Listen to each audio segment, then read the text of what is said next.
Hello, welcome back. I hope everyone is safe and I hope everyone is staying home. With Lab 4 in full swing, I wanted to talk about how to work with dynamically allocated memory and specifically give you a little demonstration about how to use Valgrind. This will tie in with our linked list reviews. I've uploaded the starter code onto Quarkus, so you can start from there or you can work along. To do this linked list implementation, we're going to need to include stdio, and we need to include stdlib. So remember that stdio has all of our print functions, our print, scan, input, anything input, output. Our stdlib has our malloc, calloc, realloc, free. All right, so creating my main, create my struct, which is going to help me implement this linked list.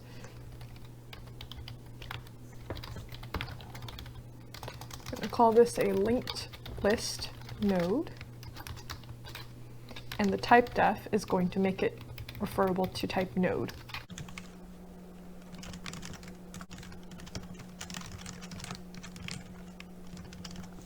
Okay, so now that we're done with that, in Lab 3, you actually had another wrapper struct which contained, and I'll just write it out here, but we're not actually using this struct.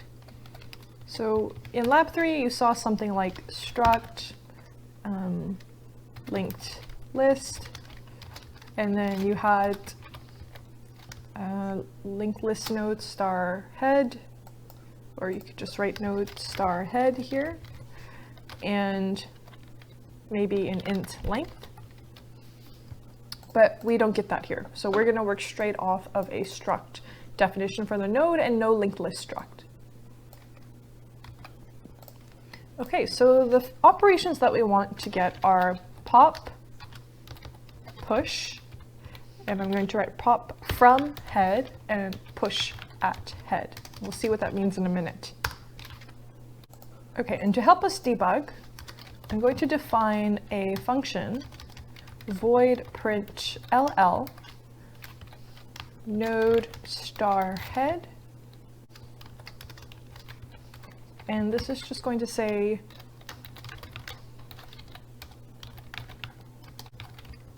that I create a copy of head here,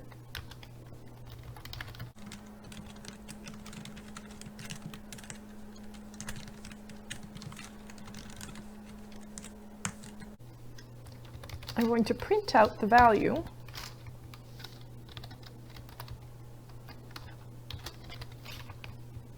and up here I'm going to print out a header which just says linked list, and here put a space after the values printed, and then at the very end, this.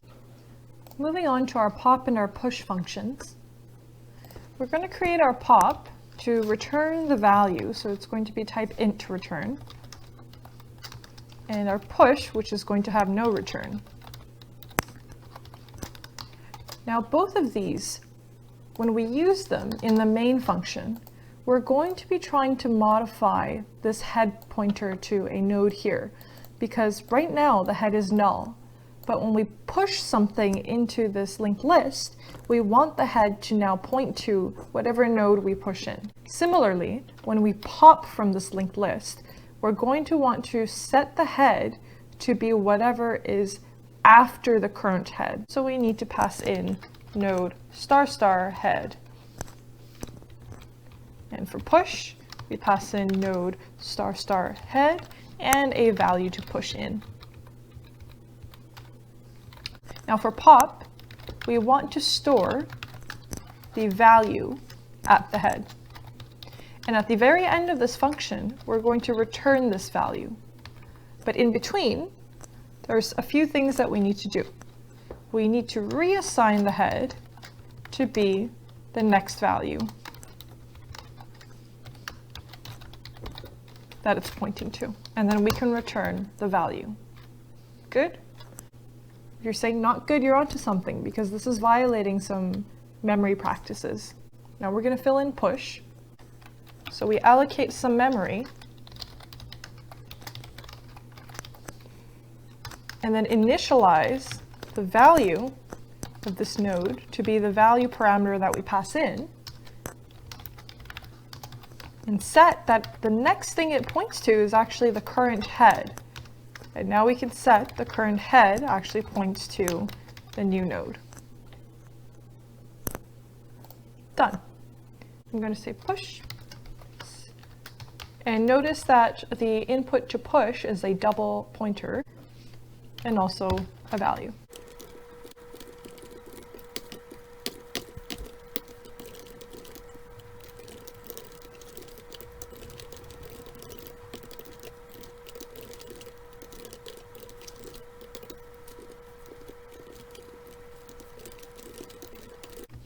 Okay, so now we're done.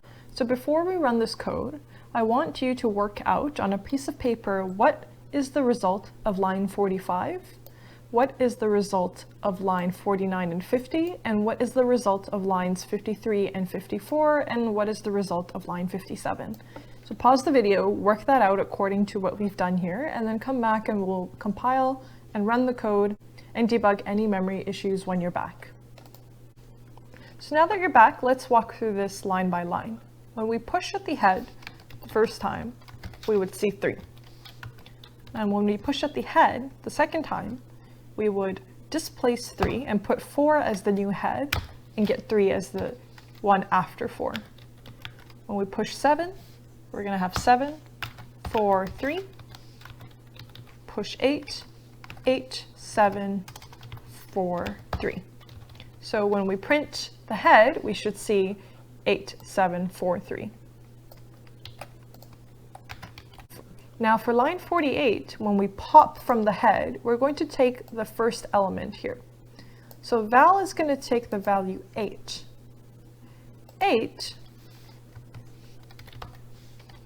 is going to be printed on line 49, and line 50, because we popped the first element, we should see 7, 4, 3. Now line 52, when we pop from head again, we get val is 7. So on line 53, we're going to get 7 printed. And then on line 54, we take off 7 from the head and get 4 and 3. Now when we push to the head, we will add an element right here. So we're going to get 1, 4, 3.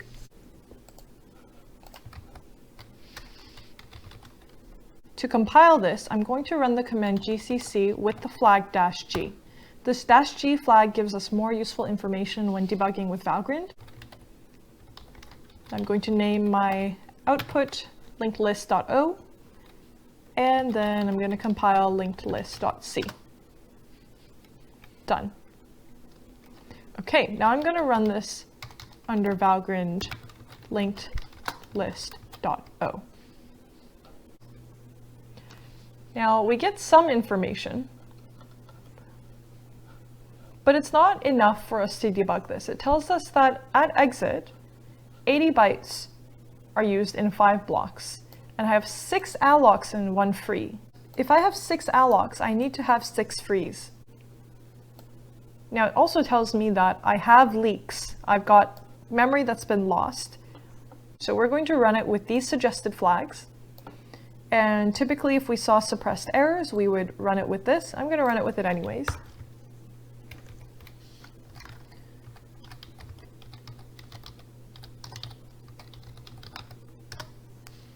And now we get some more information, but now it's almost too much information. It's a little bit overwhelming. So what I really want to see here is searching for pointers to 5 not freed blocks. It's telling us that out of 6 allocs and 1 free, there are 5 blocks you haven't freed.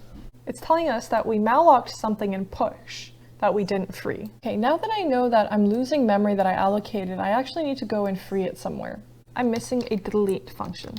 To create this delete function, going to pass in a pointer to node. I'm going to delete every single node starting from the head. I'm going to create 2 variables which keep track of where I currently am and the next node.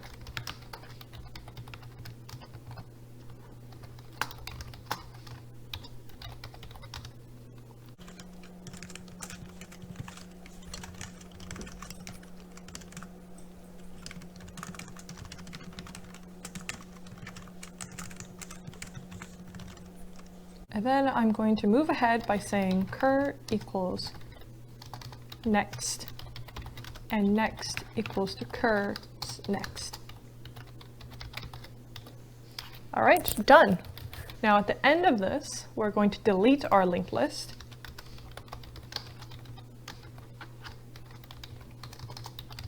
And let's see if this resolves our memory leak.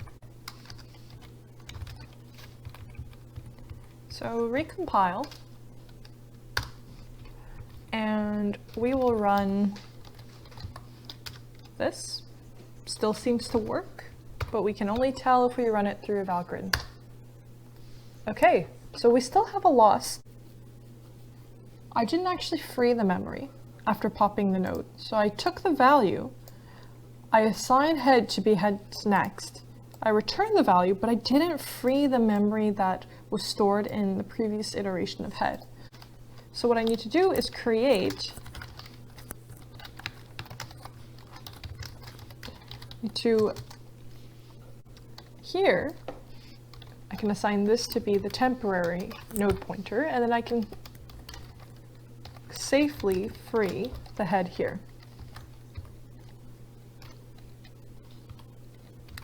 And now I'm going to compile again. And in use at exit 0 bytes in 0 blocks, 6 allocs, 6 frees. And my error summary is clean. All right, all blocks were freed, no leaks are possible, and that's how we deal with Valgrind.